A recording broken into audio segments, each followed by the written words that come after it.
Jordan Peterson, I place into the category of a skeptic because I know there are a lot of Jordan Peterson fans who will say that he's a Christian. He is not a Christian. We have become so tolerant that we are willing to destroy our own culture just so we don't hurt someone else's feelings. The Prime Minister, he's the perfect storm of uselessness. That's Trump. They hate him because he is a traitor to the blue state cause. Shut up about all of it, or tell us where you stand.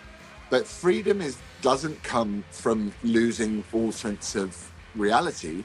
Freedom comes from having a very strong sense of reality and living within the confines of it responsibly. Hello and welcome to episode 1 of WTF, the world according to Fox and Taunton. Or Taunton and Fox, actually, to get it the right way around. But to other people, that means we all know what WTF means. It's a conversation between two men who are going, WTF is going on with the world. I'm currently sat in the heat of Skiathos wearing a shirt because I'm trying to look respectable. Larry is sat in an air-conditioned room because I've been there. I've sat in his air-conditioned room with Jonathan, so he's looking all relaxed and calm. But we are now going to try and put the world to rights from across thousands of miles. Larry, good afternoon, or evening for me, morning for you. Yeah, it's going great. It's good to see you. It's been fun following your adventures there in Greece. It's looked gorgeous. I'm sorry to hear about the cracked ribs. Tell us about that. What were you doing? I fancy myself as a bit of a water sports person. So, and one of my great little tricks of water sports is to do a beach start, is to just step off the beach and onto the ski, which went really well. But then here is the lesson in humility. Just because I could do a beach start doesn't mean that my body was ready to do some fast slaloming. And anyone who knows anything about water skiing knows that it's fast. The boat is going probably at 30 mph. As you're turning each side, you're probably doubling that speed. I don't know physics, but I understand enough to know. And I think I hit a wave on this side of my body at about 55, 60 miles an hour. And I left it for a week, and then I went into the medical center here, which is amazing. And I have broken ribs. And my kids are being very, very generous about that. Well, you look well in spite of the fact that you've broken your ribs, and having broken a lot of ribs, I can empathize. It's terrible because you don't realize how much you use your core for just anything, and then all you have to do is bruise a rib, much less crack one, and man, you feel it. So I'm sorry. It's okay. I think it's good to be risky.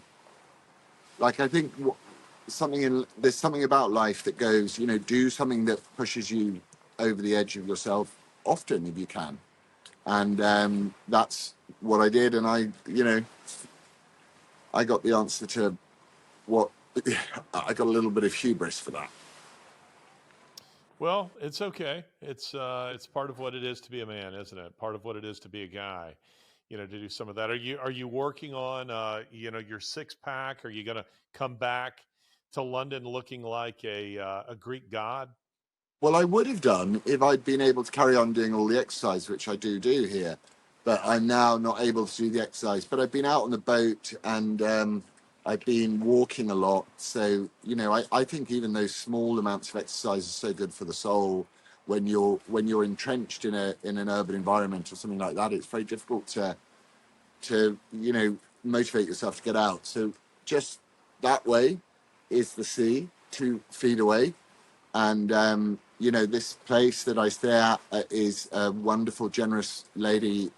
Lets me stay here for nothing because she's a supporter of what I do, and her family support what I do, and she's a very well-known and famous Greek American woman, actually. So we are blessed to have our accommodation covered for us, and it's just so wonderful to be with my kids. I couldn't be happier other than the broken ribs.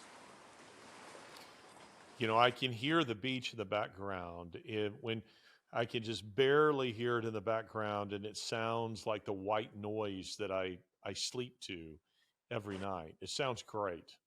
Yeah, it. There's something about this place. I've been here. I think this must be coming up to my 40th year in a row that I've been here.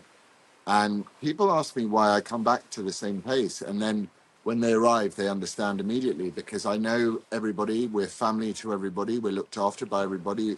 You notice the hospitality and the humility of a small island like this. Last year, I got the last plane out before a huge storm hit this island, and it took them less than 10 days to turn the whole island around. And we were talking 8, 9 feet's worth of water down the main street, in the town. And they just knuckled down, got it together, and sorted out their problems. And we think that, we get so subsumed with the problems that we have in the West, but to think a tiny little island has managed to turn itself around just so it could cater for the last 3 weeks of the tourist season. I am honoured to know everybody here. I am. It's home more than England is now home to me, I would say. Well, speaking of England, something that I think a lot of people, as we were saying just off camera, just a few minutes ago, Americans are very insular when it comes to global news. We don't really see much about what's going on in Mexico or Canada, much less in Europe or Asia or Africa. It just doesn't penetrate the American consciousness. But right now, with all that's happening in the UK regarding this complete erosion, destruction of freedom of speech, tell us about that. I mean, WTF is going on in the UK with freedom of speech, and you're right in the center of that storm.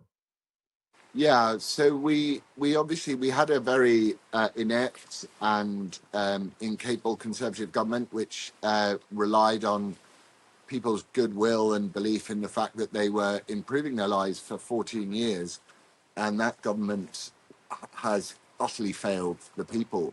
So we had a general election, and it's part of the English sensibility, to vote in. And I suppose the Democrats have a similar issue in America, but not identical, which is that we occasionally vote in a Labour government because we think that, the Labour government cares more about the labourer, more about the worker, more about the person who is, suffering under the true hardships of life. And we tend to give them a turn once every 20 years or so. And but we didn't realise, or a lot of people didn't realise, that this Labour government is very similar to Kamala Harris and Obama, which it's an absolutely ideologically socialist captured government of an elite class imposing extraordinary speech codes on what we call in England the plebs, and which is the working class. So you have a very strange situation whereby the working class, the plebs, if you will, uh, the party that's meant to represent them doesn't represent them at all anymore, and instead it represents the elites, very much similar to the Democrats in America. And you find that what Trump has done in America is he made MAGA a movement for the working class, whereas we don't really have that in the United Kingdom. So people are very, very surprised. The first thing Labour did, we say in the UK, you judge a guy by his first 100 days. I suppose it's the same in any democracy. That's what you do. But we're not even, I think we're not even 50 days into this guy's uh, premiership, and we've already seen him cancel the freedom of speech bill in higher education in the United Kingdom, in our universities, which means that there will be no debate over these chronic socialist ideas. And we've seen him erect a load of kangaroo courts immediately to release violent criminals and rapists from jail, and replace those violent criminals and rapists with people that say the wrong thing and dissenting voices against the regime. And it's actually terrifying if you think about where that direction of travel heads. What's the next iteration of what they're doing? It's been a frightening thing, to the point where I need to have lawyers meet me when I get off a plane. and because they really don't like me very much at all. And I think, sorry to waffle on, but I've been reading Victor Davis Hanson's book, The End of Everything, while I've been here, and it's a careful study over four civilizations which had existed for many hundreds of years, in some cases thousands of years, which ended in a week or a day in some cases. And I think we are witnessing the end of Great Britain as we know it at warp speed. That's what I think's happening. Well, there's several things that you said there that I want to respond to. One is that Calvin tweeted today. Calvin Robinson, for those who might not know who I'm referring to, a good friend of Laza, someone that I had here just a couple of months ago, very thoughtful individual. But he tweeted some news commentary from British television today where you have a guy openly saying we're freeing up space in the prisons to lock up right wingers. And then he goes on to say, and listen, there are going to be Muslim gangs that are there waiting for you when you come. I mean, it was an astonishing bit of commentary, openly threatening and stating we're letting all of these extremists out of prison just so we can lock up people who are tweeting memes that we don't like. Yeah, he's right. The prime minister, who is never, he's not a leader. He doesn't have he's the perfect storm of uselessness in the fact that he has no moral compass, he has no principles, he has no conviction about anything. He is famously, when confronted with the child sex abuse problem in the United Kingdom, he buried it. And he has decided that his best option after the disorder we saw in the United Kingdom was to turn around and call everyone far right. And then people didn't care. They were like, okay, well, if not wanting, this all comes off the back, to provide context to the American audience, it all comes off the back of three little girls being murdered at a Taylor Swift themed dance event. And rumors spread very quickly online that it was a Muslim guy recently off the boat, of which there are many, which turned out not to be true. But the government withheld the information from us as to who this guy was. And so rumors started to spread online, and the government then finally released the information of this young man, who we still don't know much about. And the country went into meltdown because the tension between many years of successive governments being requested, required, and demanded by the electorate to provide security to our own border has been ignored. And instead of turning around to Keir Starmer, our new prime minister, or chairman of the whatever party he is chairman of, but it's a communist party for sure. Instead of turning around and mollifying these people, these working class people who have been forced to live next to societies and cultures which have no interest in assimilation, his response was to attack 30 or 40 million people and call them far right. It didn't work. So when he called them far right, we said, fine. If we think that you calling us far right because we care about the murder of innocent girls is a problem, we're happy to wear that smear of deceit and dishonesty. But since then, we've had two more mass stabbings, and now Keir Starmer's response to that is to call everybody a racist. So it's very analogous to American politics in that way.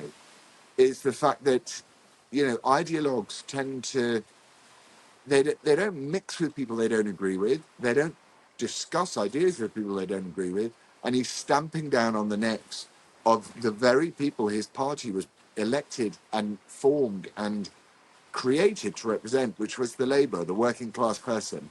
And that to me is very analogous to what the Democrats were before they turned into an elite-based, uber hierarchical, oppression-based party. Does that make sense? Yeah, no, it makes perfect sense.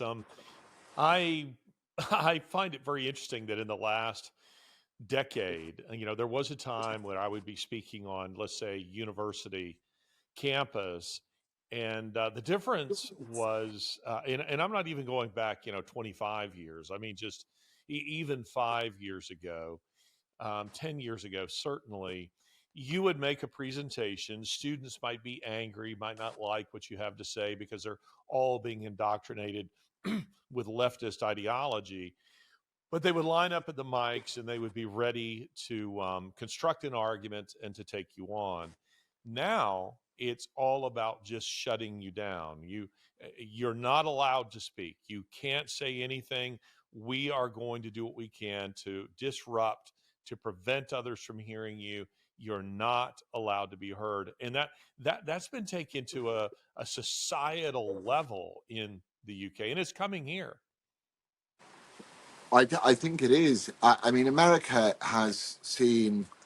I was listening to Biden's speech on when was it? Was it Monday night or Tuesday night? I can't remember.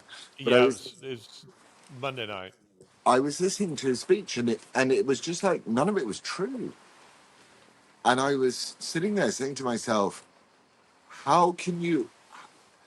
The major differentiation in life and society is some people need to be part of a club, don't they? They need to be part of something, and that club doesn't matter if it tells the truth or whether it lies, as Biden did throughout his speech. He lied throughout his speech, and those people will not tolerate any form of dissent against what they see as the moral position, which is that there can be no borders because there can be no genders. There can be nothing that impinges on what they see as freedom.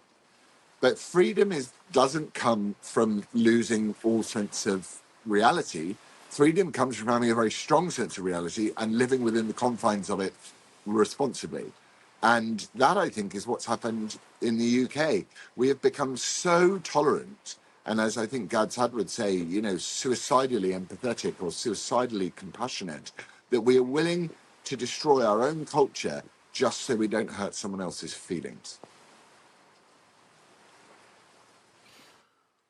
What do you think the left's game is with this? I have my own theories It's regarding it, it's but what do you the think? left's What do ga- you think the game is? the left's game is Let me this. finish. Let me finish the question, Okay. Laurence. I'm sorry, we keep talking over each other. My apologies. There's a slight delay. Um, I'm not talking about, let's say, your lefty neighbors, but I mean at the very highest level, the elitists who are running all of this, who are pushing open borders, who are running a cover for radical Islam. What do you think the end game is here? I always have thought that the end game of the left is death. I feel it very strongly when you see Islamic preachers saying we want to die. But the civilized left, the organized left, the acceptable, politically acceptable left, they they know they're going to die. They know they're mortal. They understand all of this stuff, and they're terrified of it because they don't believe in that there is any meaning in life whatsoever.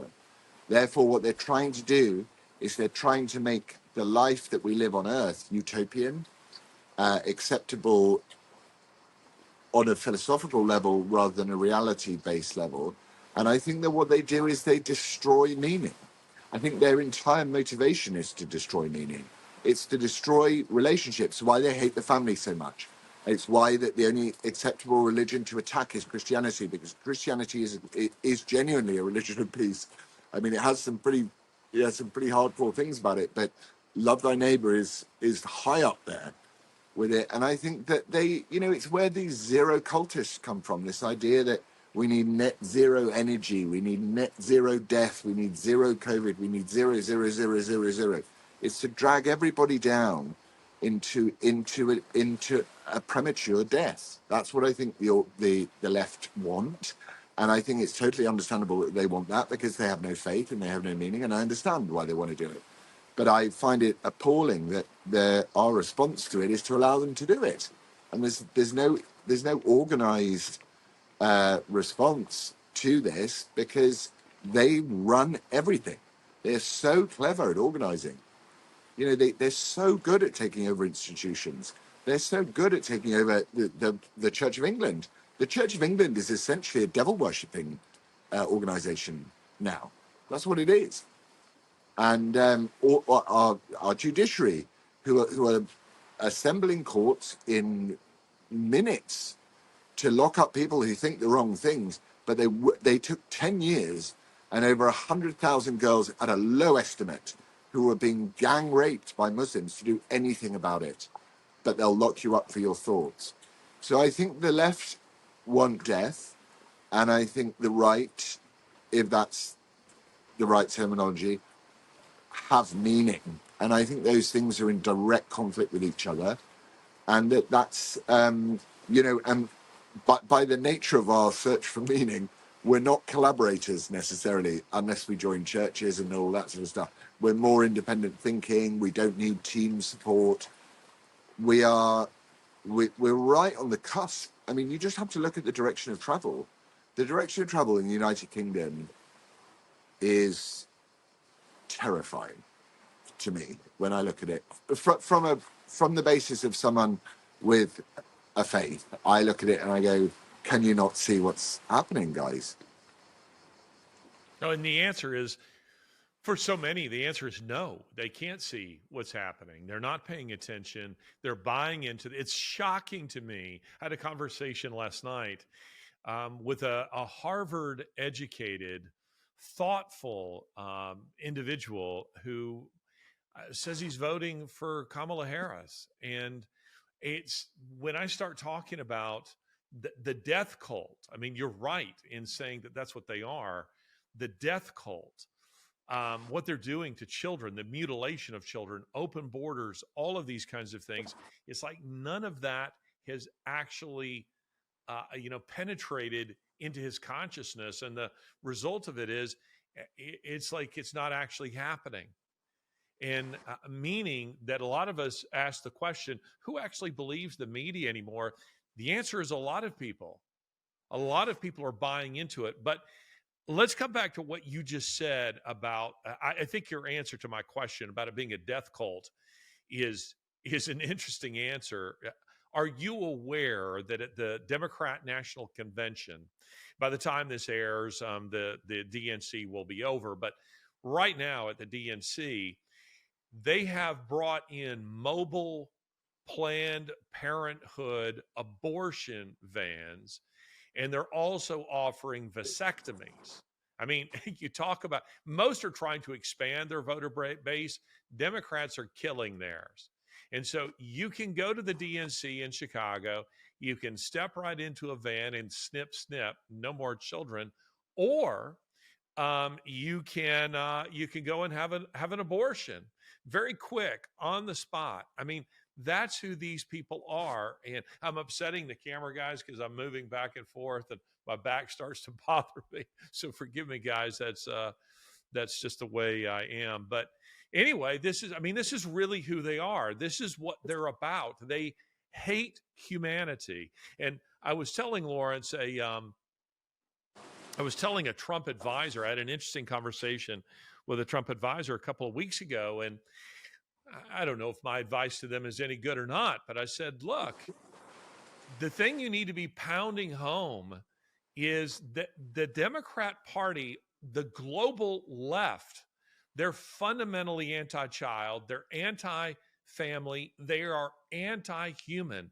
Pound that home because that's who they are. They are haters of humanity. So I think your answer is interesting, and I agree with it. Yeah, it's interesting to see what they do with language. I always find, there's much to be revealed about what the left do with language. So this idea of joy, which has been the preeminent fixture of the Kamala Rice, what's her surname? Is it Rice? Harris. Harris. God, Kamala Harris. She's not a small woman, right? So No, that, she's not. but I used to work in show business, and they would take bad actors and make them superstars if they wanted to. And it's the same thing. She's not, obviously, she's not pulling any of the levers in what's going on in America. And the repercussions of that are that it's now going to be a battle, which, is a very difficult battle for perhaps for your guilty white liberal friend, between the first black slash Indian president, female president of America, and Trump. And she's had this big bounce. I have no idea who is in charge of America at the moment. So someone would need to explain to me who's in charge. It certainly isn't Biden, and it's not We don't Harris. know either.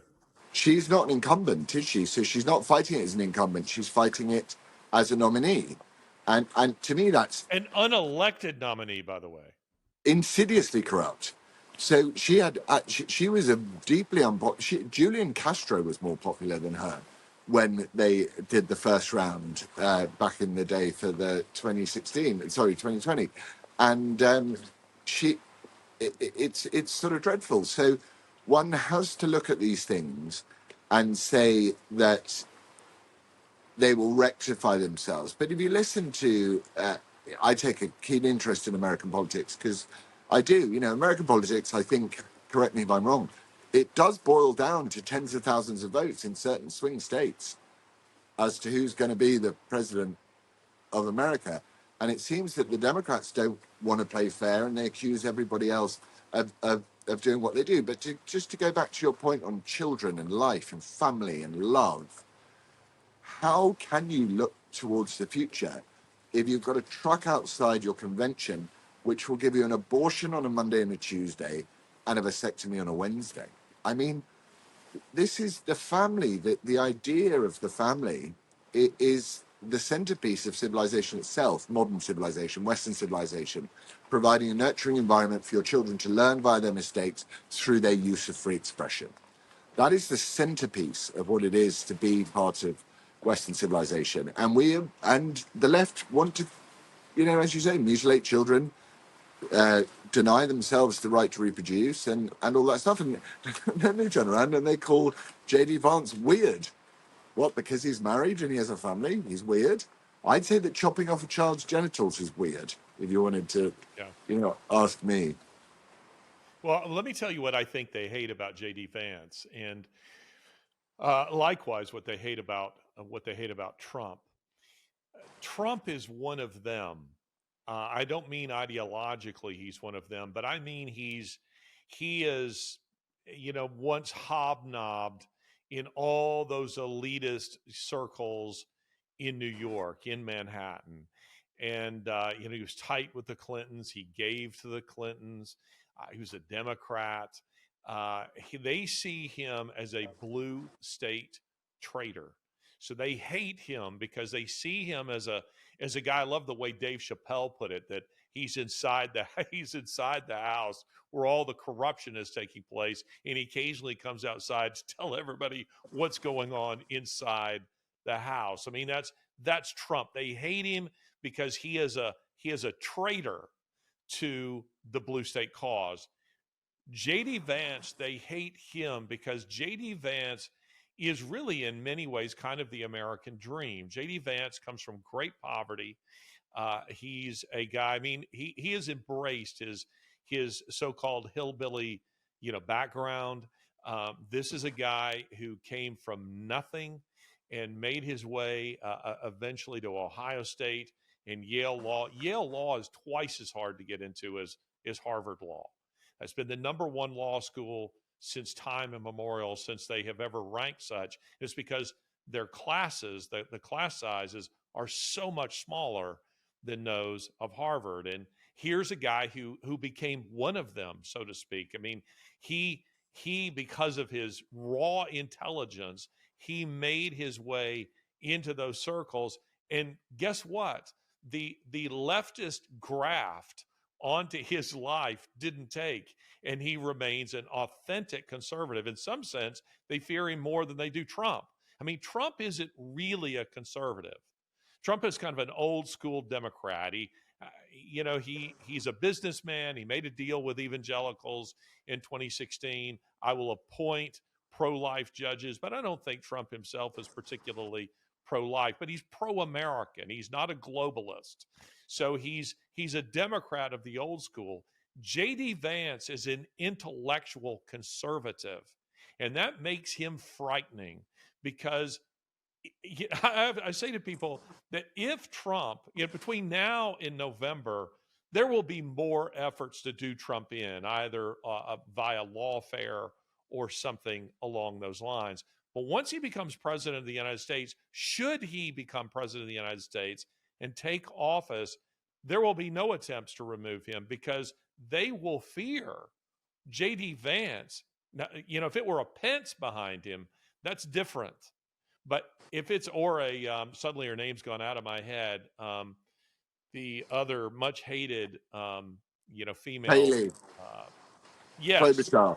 No, uh, sorry, Haley. yes, that's right. They would love to see her, become the president of the United States, or to see a Vance, a Pence become president of the United States. They don't want Vance. He would be worse from their point of view because he is ideological. He's conservatively ideological. He's an authentic pro-life candidate, and he's a serious Christian. That makes them terrified. And add to this, by the way, what makes it even harder for them is he doesn't neatly fit what they would like to mischaracterize red staters as being. He's smart. His wife is Indian. She's of another religion. Meaning he has unintentionally kind of protected himself from their narrative because he has done all the things that the left says that you should aspire to do, but they hate him for the fact that he has done them. And he's done it, by the way, without government help. He's He's not an a amazing. DEI guy. No, he's an amazing guy. And as you say, it's really important that the ideological and philosophical aspects of conservatism, which really are based in Christianity. They just are. And the fact that Trump has picked him, as you quite rightly say, if I mean the way the British media, we have this guy in the British media called he's now in the media, but he used to be a spin doctor for the Labour Party called Alistair Campbell, and he was Tony Blair's primary spin doctor, and he was the one behind the dodgy dossier which encouraged Britain to go into the conflict in Iraq and resulted in the deaths of 1 million Iraqi people. And the way he speaks about Trump, he goes, "Oh, they're more worried about Trump's bloody ear." Like, that's how he talks about an attempted assassination attempt. This is what people who love death talk about. They Mm-hmm. they they they glorify in the miss, and they would clap with the hit. And I think that is, personally, and I think any Christian would think this, is that you don't kill people that you don't agree with. That's not where you begin with. But Trump is clever, therefore, because you're right. If they take out Trump and they're confronted with Vance, Vance is the foundational backbone of what MAGA really is, I suppose. Mm-hmm. And Ideologically speaking, for sure. to say that the foundational backbone of MAGA is the family, responsibility, personal responsibility, free expression, pro-life. I mean, when is Western society going to stop murdering its children? Britain imported 1 million immigrants last year, and we murdered 220,000 babies before they were born. And I just Say that go, one more time. we imported the best part of 1 million immigrants last year, and we murdered over 220,000 babies. It Do was you have any idea, Laurence, what the data is on? I mean, I'm not picturing Muslims having a lot of abortions. You have any no, idea of that data? Are those mostly white children? Are they black children in the UK? Are any of them Muslim children? No, no, I don't think that you'll find that it's a lot of Muslim children. I think you'll find it's a lot of leisured and decadent Western mothers who have been pumped full of this stupid idea that men and women are equal in all aspects, whereas we're not equal in all aspects. We are equal, and we are equal in our dignity, and we're equal in our sight before God, but we're not equal in everything else. You know, we have a Home Secretary in the United Kingdom who is a woman whose son is a drag queen. No wonder she's turning around and saying that, you know, people that don't like drag queens are somehow extremist criminals nowadays. I think the thing that one must say about the Muslim and Islam is it takes itself very seriously, and the West would be wise to learn that if we don't start taking our own faith seriously and the foundations of our own society seriously, which are based on that faith, then we're about to be subsumed, as J.D. Vance himself said, to become the first Islamic nation with a major nuclear arsenal. Because that's what we are. And Calvin has faced a lot of problems for saying this. I have faced a lot of criticism for saying this as well. But I am not at all convinced that there is a way of combining a religion which has no lower age of consent when it comes to sexual intercourse with women. It has no limit to the number of women you can marry. If you leave it, you're an apostate and you're murdered. That's a cult. That's not a religion. That its law is based on an absolute banning of criticism of its own prophet. And I mean, the list goes on and on and on. But Britain seems to think Britain is a very tolerant place, always has been. But Britain seems to think by appeasing a conquering religion that somehow this wonderful utopian idea of multiculturalism is going to evolve and emerge. But it's not, as we saw with the riots. People are fed up. We have seen entire swathes of British cities, and as you have as well in, you know, the southern border in America. But we're talking about entire swathes of British cities completely unrecognizable from 40 years ago, from my childhood. When I used to hang out in Hackney with my first girlfriend in 2000, so we're 24 years later, it's unrecognizable, unrecognizable. And if you undertake a demographic experiment on people like that, and you expect them to stomach it under the auspices of multiculturalism and tolerance, which is a utopian, ridiculously utopian idea, you're going to find that people don't want it anymore. And what they have done in the UK is they've made sure that they've put the immigrant communities very close to the poorest communities, as they do. And as you saw with what DeSantis did when he moved people up to Martha's Vineyard, just to remind them that, you know, you're sticking these people who have very different cultural values directly next to the poorest in society. It's an experiment. And again, it's down to what the left do. They experiment on ideas of perfection, which we cannot, societies cannot react quickly enough to that sort of experimentation. It's terrifying. You know, you said something just a second ago, Laurence, that I find interesting. You said that they worship death. Do you think they worship death, or I'm inclined to think that being secularists and this life being all there is in their mind. I mean, they're fundamentally atheistic. All these people are. You know, 10 years ago, 20 years ago, we were debating the existence of God. Now they've just assumed there isn't one. There's no debate. Debate's over. We're moving on. We're just assuming that there's no one to judge us in the next life for our actions in this one. And I've always kind of assumed that these are people who uh, they don't worship death so much. They have a fascination with death, but they fear death. And in the Christian mindset, death isn't the worst thing that can happen to me. I know this. I know this at a very personal level.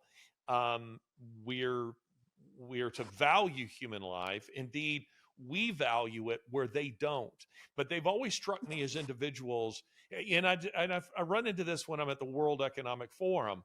These are people who talking about reducing global population, but it's never themselves. They never volunteer themselves, and they seek ways to extend life um, into some kind of cryogenic, bizarre future that just has no appeal to me as a Christian. Um, do you think they worship it, or do you think they're utterly terrified of it?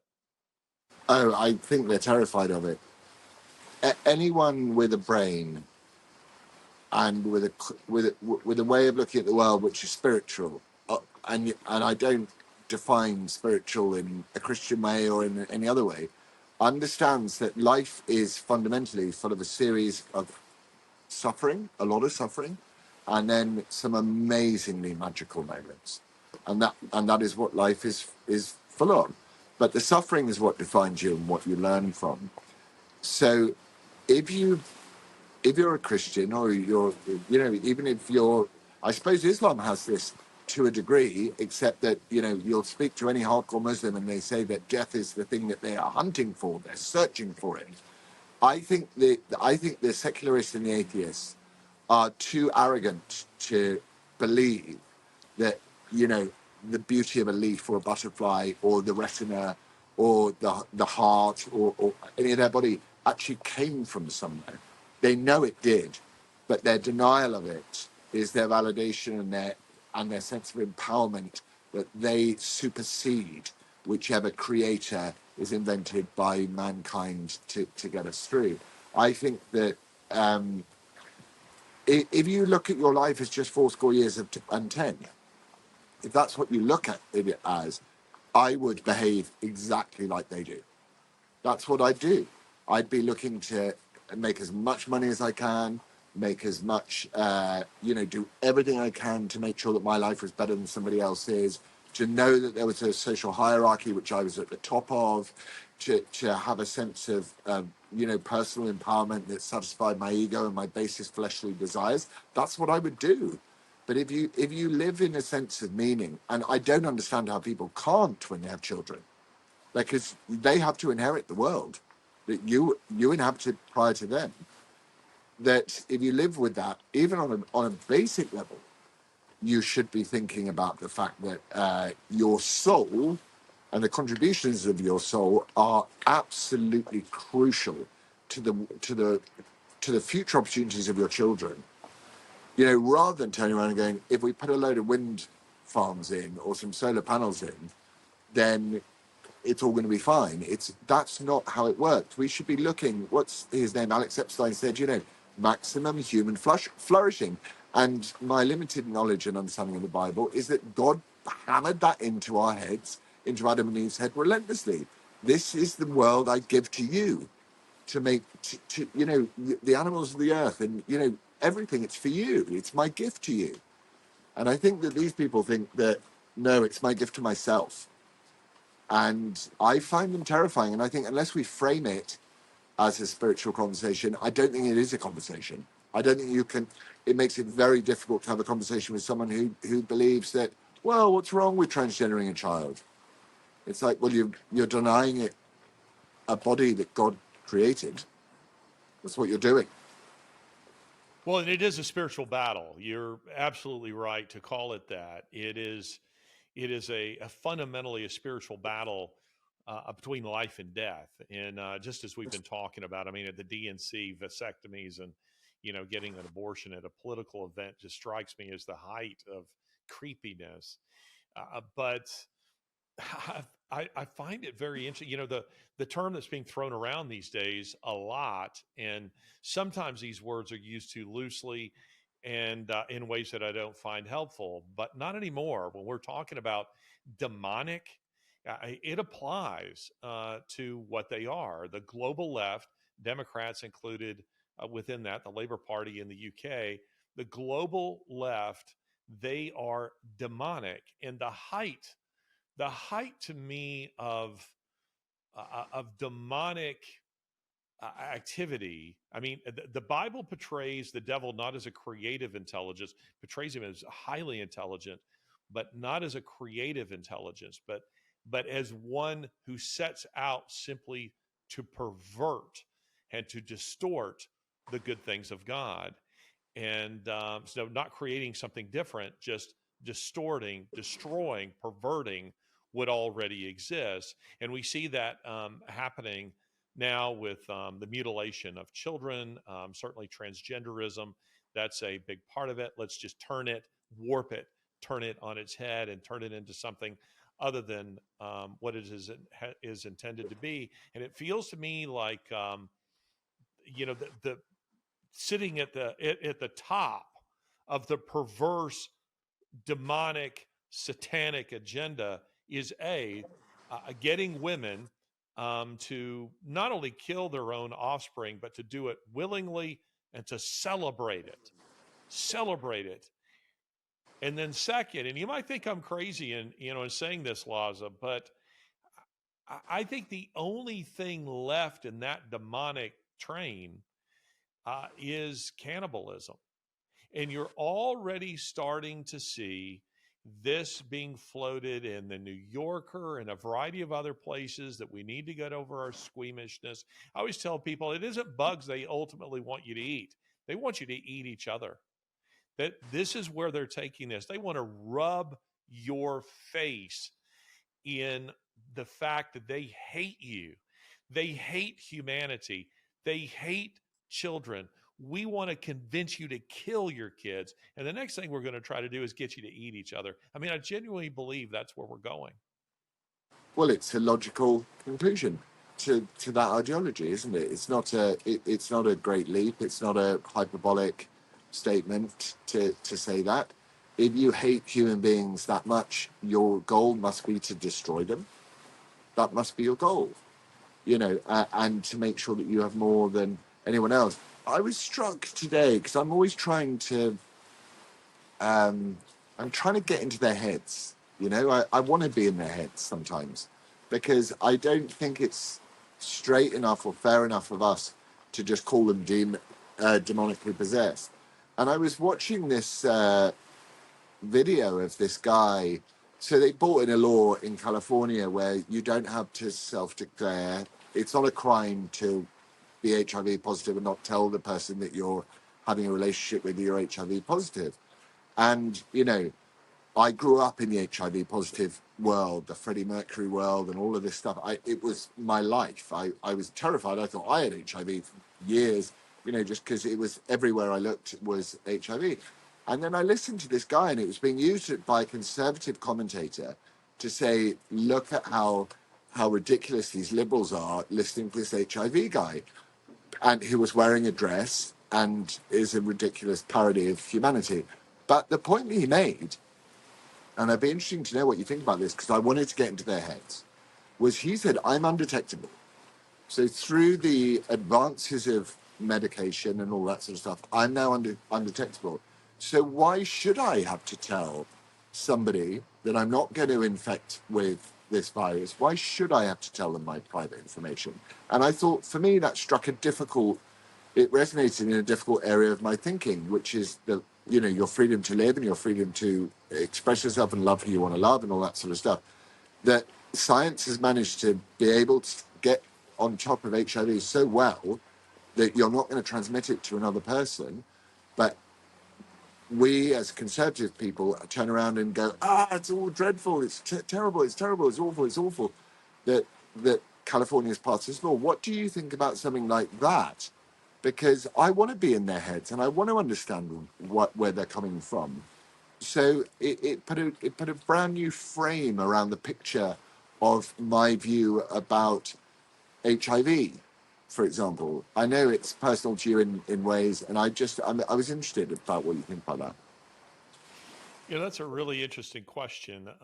For those who might not know, what Laza is referring to here is our daughter, Sasha, who was adopted from Ukraine. She was born, excuse me, she was born HIV positive. So, through no fault of her own, her biological mother had HIV, passed it on to Sasha. Sasha's now happily married. She has a lovely daughter, our granddaughter, and she is pregnant with number two, and we're we're very excited about that. And to your point, if she takes her medication as she's supposed to, and she does, it's undetectable, so her husband has no risk of getting it.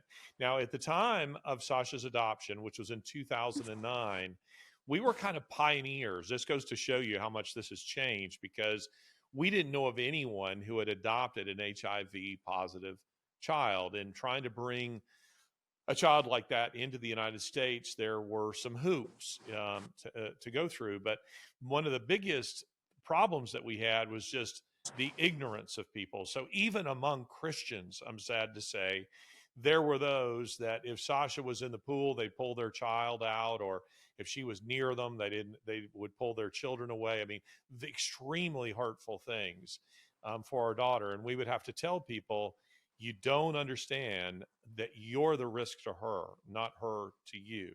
I mean, this is an immune deficiency disorder, so it's she's the one who's vulnerable, not you.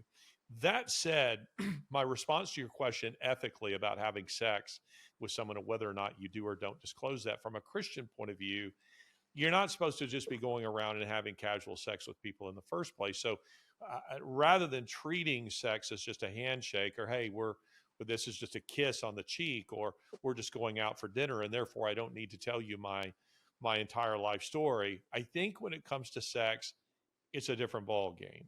There's a different level of commitment that's involved there. There's from a biblical point of view, sex is a spiritual transfusion.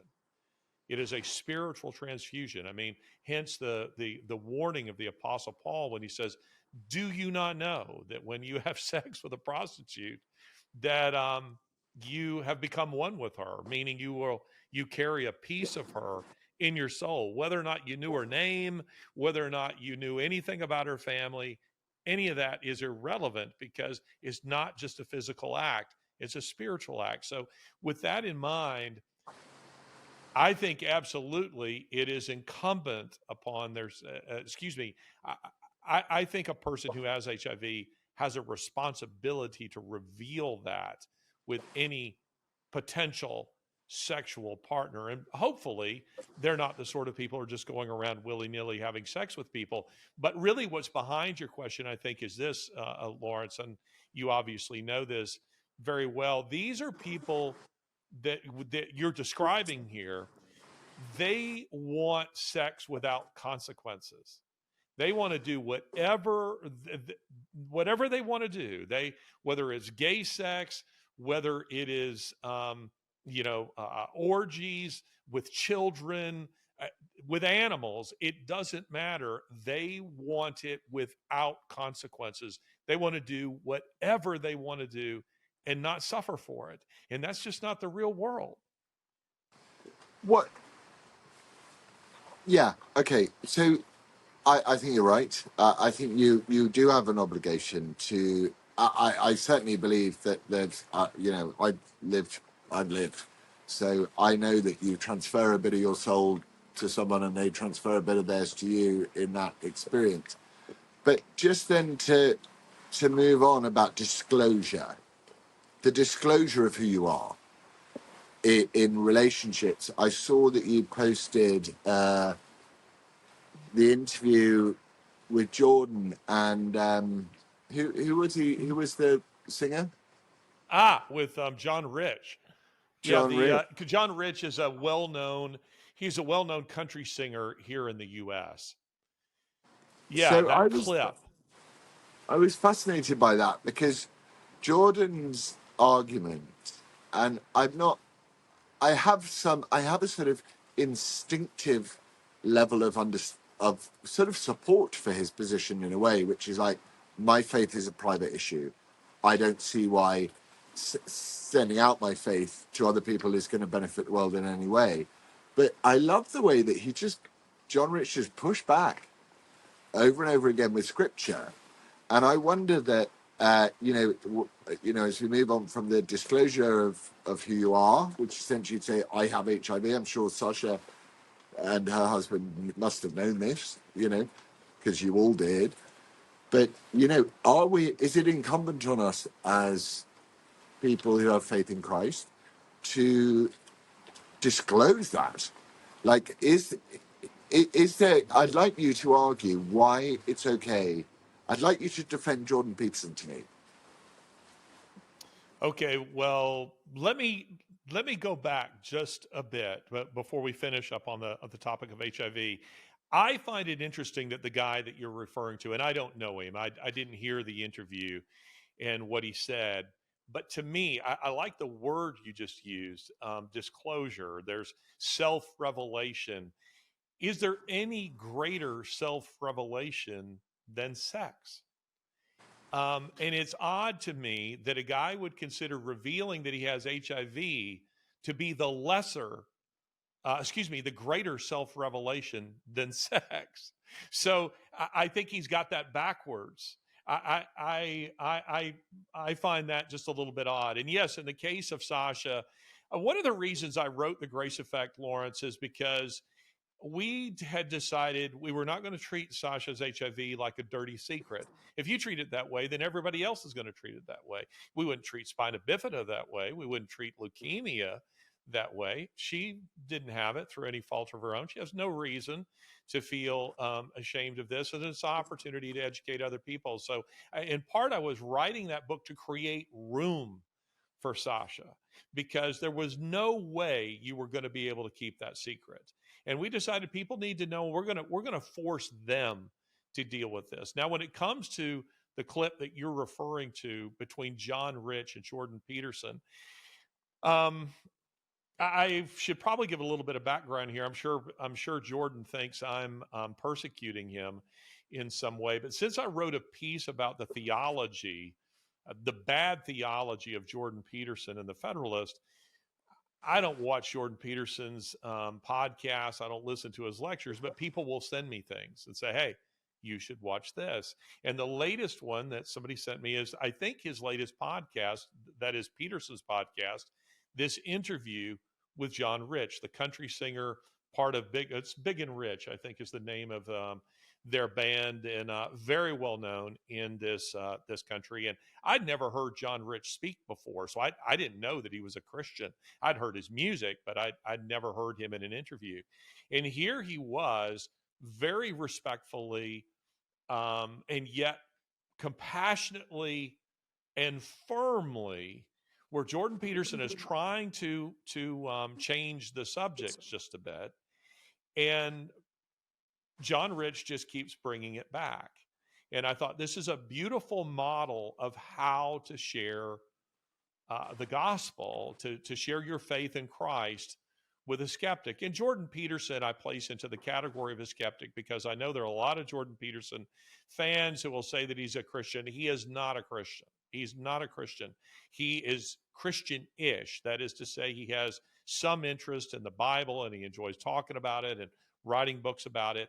But I find it very odd that in the very interview with John Rich, he says that his own personal views on these things are private, which raises a very natural question. Well, then whose opinions are in all those books and lectures that you're giving about God?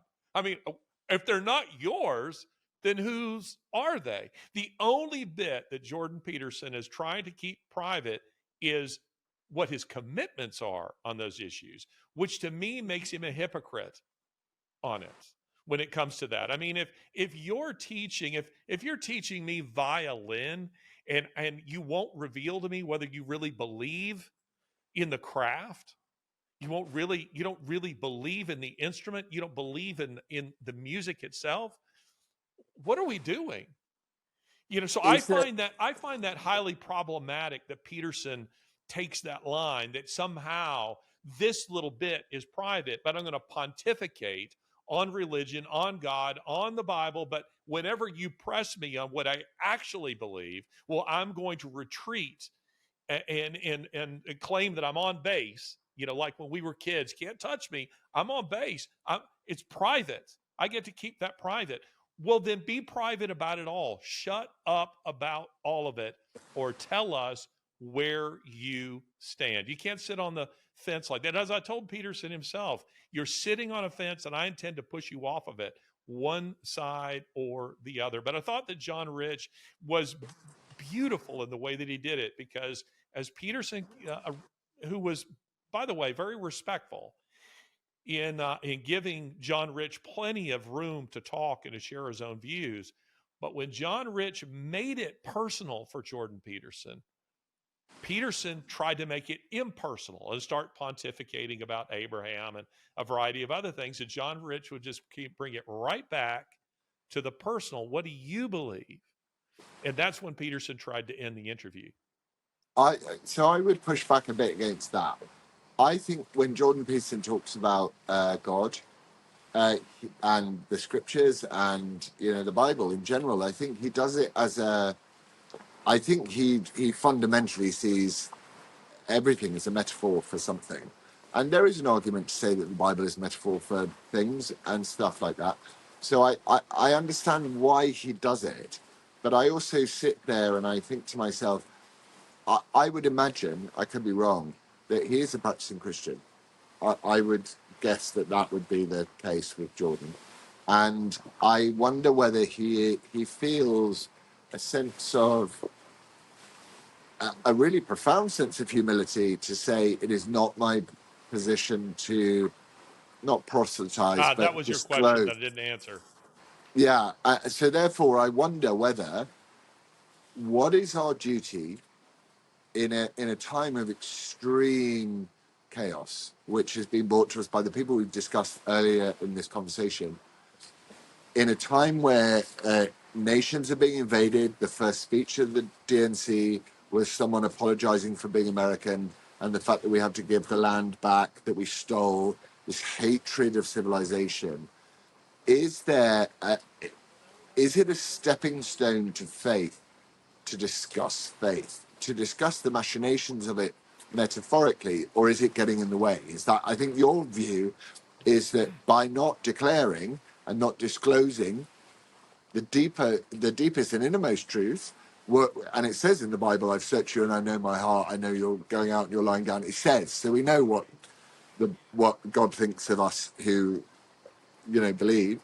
It is Jordan Peterson trying to innovate an entire group of people who feel spiritually dissatisfied. So is the good faith argument that that's what he's trying to do, or is he making it worse by refusing to declare and disclose and to celebrate and be and rejoice in the same way that leftists rejoice in the massacring of children, the murder of babies, the making men infertile, mutilating children. In the same way that they do that, do we have to meet them with the same commitment to the exact opposite of hope, of love, of life, of a deep fear of God, as well as a service and love of Him, and an acceptance? I mean, where are the? I don't know. I find it tricky sometimes. Well, let me answer your question that I accidentally overlooked just a moment ago. Self-disclosure, self-revelation as to where we stand on the question of God. This this to me is symptomatic of the fact that Jordan doesn't understand the Bible, and hence the reason he shouldn't be teaching it. Not only does he, there's plenty of metaphor in Scripture. There's lots of metaphor in Scripture. The parables, for instance, of Jesus. So it's not that it's lacking there. It's that when you're trying to impose metaphor rather than just accepting a straightforward reading of Scripture. But as for self-revelation and declaring that we are Christians, this was an interesting part of the exchange between John Rich and Jordan Peterson, because Peterson, when Rich pressed him on what he actually believed, he said it's private, and he doesn't want to be a Pharisee who's out there. He says the Pharisees who are the ones who went out there and did that. And Rich, I thought, had a great response to that. He was like, no, that you're misunderstanding what is going on there. I mean, we are told in Scripture, Jesus himself, if you deny me before men, I will deny you before my Father. I mean, we're commanded quite clearly. I mean, the whole Great Commission, we are told that we are to proclaim our faith in Jesus Christ. Now, Peterson interprets that to mean that somehow you're making an assertion of your moral superiority. And he says that's the reason he's not willing to do that, because he doesn't want to assert any kind of moral superiority, because he recognizes that he could never live up to the Christian ethic. But see, that's falling short of what it means to actually be a Christian. That you're just one step away. Becoming a Christian means, yes, you recognize that you're unable to live up to the expectations of the law. You can't fulfill it, but you recognize that Jesus could. And hence you claim his grace, his mercy, his forgiveness for your sins in your own life. And so I, as a Christian, in saying that I'm a Christian, there might be some, maybe Jordan Peterson, who would interpret that to mean, well, Larry thinks he's better than me.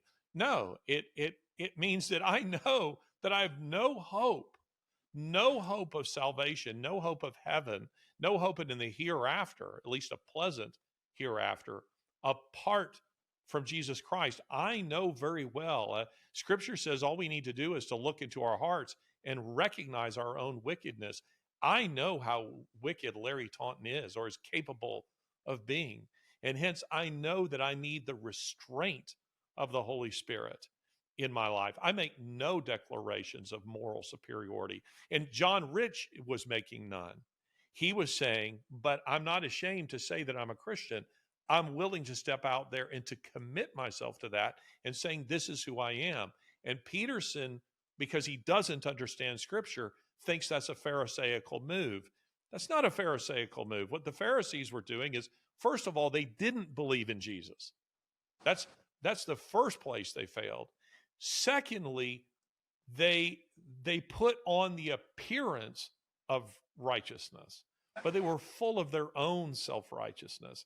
And we see this again and again in Jesus's encounters with them, and later with the apostles, their own encounters with him, where the apostles are out preaching publicly belief in Jesus Christ, and it's the Pharisees who try to shut them down, beat them. Peter and John were dragged before the Sanhedrin and physically beaten and told, don't ever use this name again. And their response was to say, well, whether it's right for us to obey God or man, you decide. I mean, it's a very sarcastic kind of response. And they left there and they went straight back out and continued. I mean, it's kind of what's happening in Britain, isn't it? I mean, you will not be allowed to say these things. And they said, well, you're trying to infringe upon our freedom of speech. And you know what? We're just going to ignore you. We're going to keep doing it anyway. It is very, I agree with what you're saying to a large degree. I think there's something strange about the evangelical movement in the UK, particularly. I'm not familiar enough with it in America, but which is this, it's almost a subversion. It's a sort of making it all okay for everybody, which I don't think is right. But yeah, what is happening in Britain is it's saying, there is a higher authority than the government. There is a higher authority, and that higher authority believes and made you unique among others, and always the Psalm 139 always comes to me on that.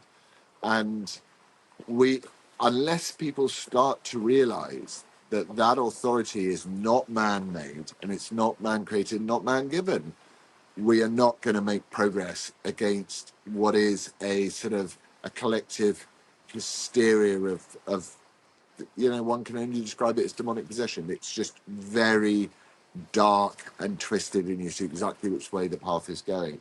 So without that, I think he is in the way in that way, and I think he would do a lot of good to help people. But I know the people that they spend time with and they work around, and they think that you can appease a lot, give a lot of ground to people who are against you out of a full sense of compassion. And what you end up doing is diluting the most simple message of all, which is that you were made in the image of God and you're a sinner. And it's just that simple to me. And then Jesus Christ came and died for your sins. So you don't have to bear that burden anymore if you don't want to. And I think that would be it's just easier. And also, I think everything makes sense when it's simple, right? and yet people struggle with this whole idea, and it's I don't I don't know. We'll probably dig into it on our next conversation to go. What are the origins of where does this stuff come from? We should talk about Spurgeon, who you've got me reading, and we should talk about bits of scripture that are really interesting.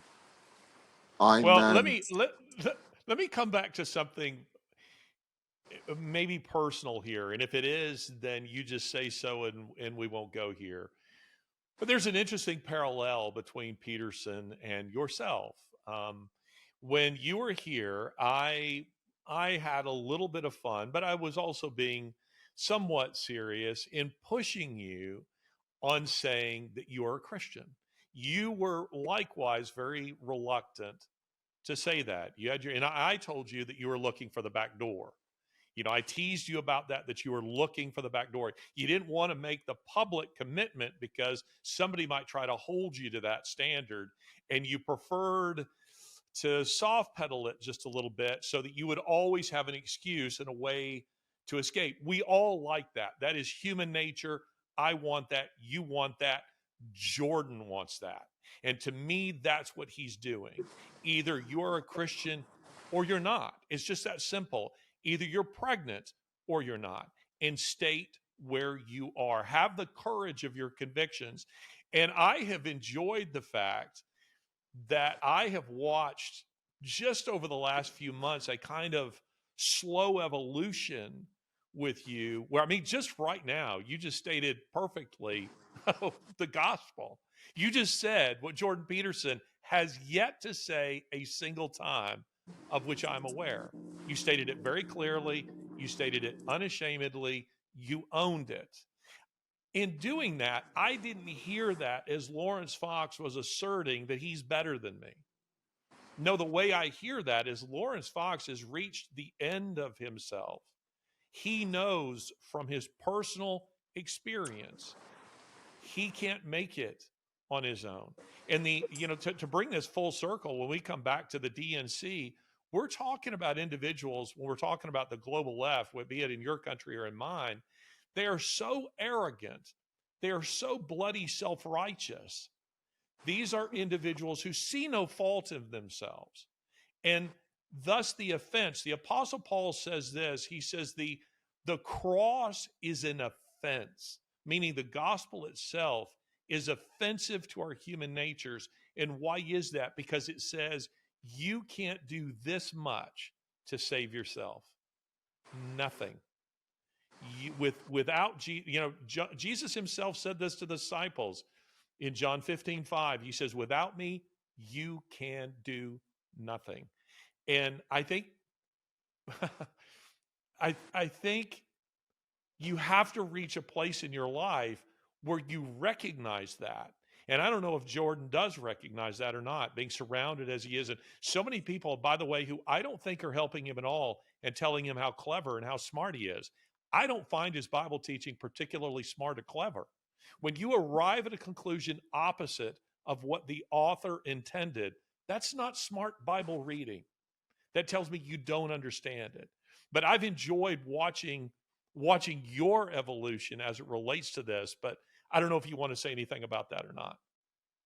Well, I think that my back door, as you quite rightly point out, really comes out of a sense of not knowing, the word properly. So it's more out of embarrassment than reticence, I would say, because I think my faith has been there and was put there actually by my parents very, very early on, and you just discover it when you become cognizant of it all, and I think that I don't think it helps to have a back door. I don't think it helps your soul. I think, again, as I've said to you, that I don't think this idea that you need to come to Christ as a perfectly formed person. You can come to Christ broken and bewildered and lost and afraid. You can come in whatever state you are, you can come as Jordan Peterson, successful, filling out stadiums, or you can come as a guy who's sat on the corner by a bus stop begging for food. And that's one of the great gorgeousnesses of the truth. So I'm just grateful for that. I'm grateful for your friendship and the fact that we can talk these issues through. I'm grateful for the fact that we can push back against each other on certain ideas, and I think that that is the most important thing, which is the ability in a world where no one wants to talk to be able to talk. So I every day I spend every day spend some time with the word every day, and I can't not do it anymore because it helps me and it helps Lizzie start our day, and that's what we do, and we find that it fills our day, just little bits, you Brother, know. brother, I love you. I enjoy our friendship. I enjoy the fact that you speak truth to me. I appreciate your courage. Um, I think you're facing some tough things when you get back to London. So, it's funny because Lori asked me. This was when you were beginning your vacation. We're just sitting there one evening, and she says, "Has Lauren?" She's looking at her phone, and I don't know what she it came across, but she turned to me and she said, "Is Laurence in Greece yet?" And I said, "Yes." I said, "He is." And she said, "Thank God." So I think she was looking at something related to what's going on in the UK as it relates to free speech. And I'm trying to wrap up, but I do have a final thought, and I don't want to put ideas into the heads of the radicals in that country. But when I look at these huge crowds on social media, that is of Muslims coming out into the streets, looks like millions, in London, just hundreds of thousands of people. I'm wondering how long before someone tells them to just storm the instruments of power, the institutions of power, and turn the UK overnight into an Islamic state. I mean, could they stop them at 10 Downing Street? A bunch of machete wielding? No. Could they stop them at Parliament? No. Could they stop them at a military base? No. And I'm just wondering who the next Osama bin Laden is going to be, who's going to say, we're going to have a day of prayer or what have you. We're going to pour out into the streets with our quote peace march, and then we're going to storm these institutions. I think it's coming. I I really I do. Yeah, I think that you're right. We've already seen the beginnings of that with changing the protocols of Parliament after Palestinian demonstrators prevented MPs from entering or leaving under the auspices of the fact that they were too frightened, they were being intimidated into voting in a certain way, and the Speaker of the House changed the protocols of Parliament to do that. But I suppose the answer to that is to go, if you're going to use that method to shut down secular democracy, then there are millions, and there are at least 40 million people in the United Kingdom who will say a big no to that. And we are on. I think we're going to go for the 12th or the 13th. Sorry, the 12th or the 13th of October. We're going to go for. We're going to try and put 1 million people on the streets of London to say we have had enough of being silenced, and we have had enough of corrupt judiciary. We've had enough of a corrupt police force. We've had enough of the propaganda in the media. We've had enough of our children being corrupted in education, and there are many, many of us. And I think the UK is on that thing, but we'll know more because I'm speaking to the people that I work with on this stuff on Friday, and we will make a solid plan. But I think we have to. There's a lot. Interestingly, there's a lot of pushback against putting anything spiritual into it, and I find that fascinating because I go, why wouldn't you want that? But we will see. I think you're right. I think it's absolutely direction of travel. You go, that's highly likely to happen. So we should, work together to make sure it doesn't. And I should work to make sure that I'm not bitten by another 4,000 mosquitoes and Well, feed listen, my this has been a children. great this has been a great first episode of WTF. Lori and I look forward to hosting you and Lizzie here soon. Let's nail down those dates because I've decided that I'm going to take you to an Alabama football game. It will be a cultural experience like nothing that you've ever experienced in your life. It'll be a lot of fun. But we're looking forward to having you here. And brother, you enjoy your time that's remaining there in Greece. Looks lovely. I will, and I will speak to you next week, my friend. All right, buddy. You take care.